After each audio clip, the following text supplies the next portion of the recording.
Hi guys, welcome back to my channel Storyteller. Today we will see about the solar system. Please don't forget to subscribe and hit the notification bell so that you will notify whenever I upload the video. Now let's go into the video.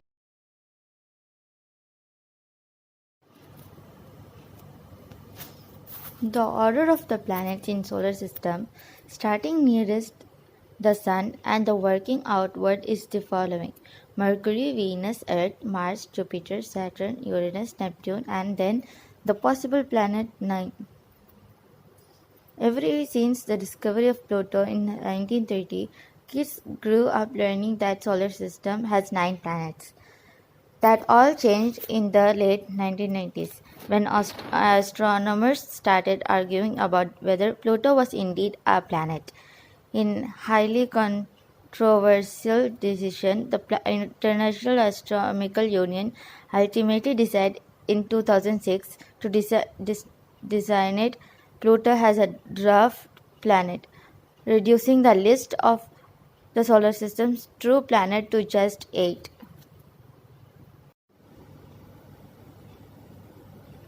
If you insist on including Pluto, it would come after Neptune on the list.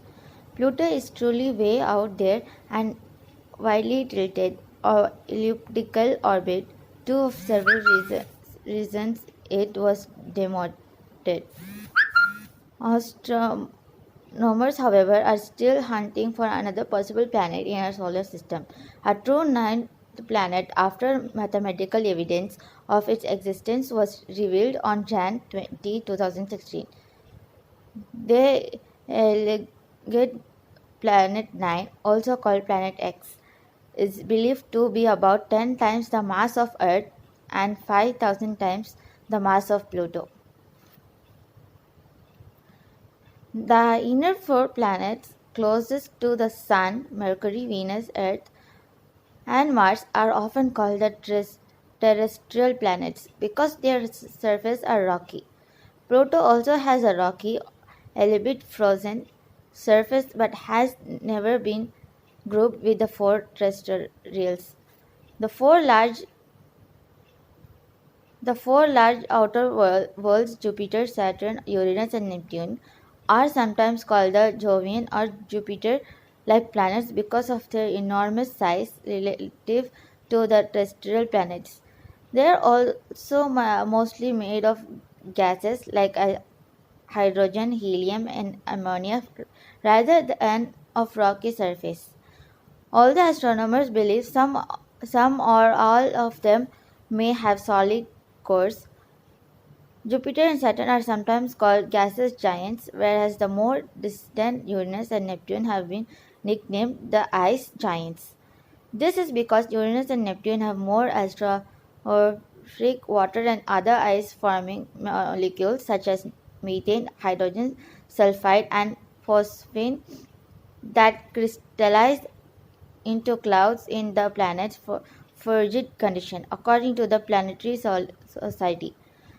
For perspective, methane crystallizes at minus 296 Fahrenheit minus 183 degrees Celsius, according to the U.S. National Library of Medicine.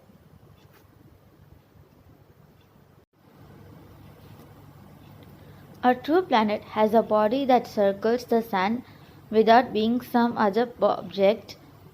Satellite is large enough to be rounded by its own gravity, but not so big that it begins to undergo nuclear fusion like a star, and has cleared its neighborhood of most other orbiting bodies. But the restrictive definition helped isolate what should and should not be considered a planet, a problem that arose as the astronomers discovered more and more planet-like objects in the solar system.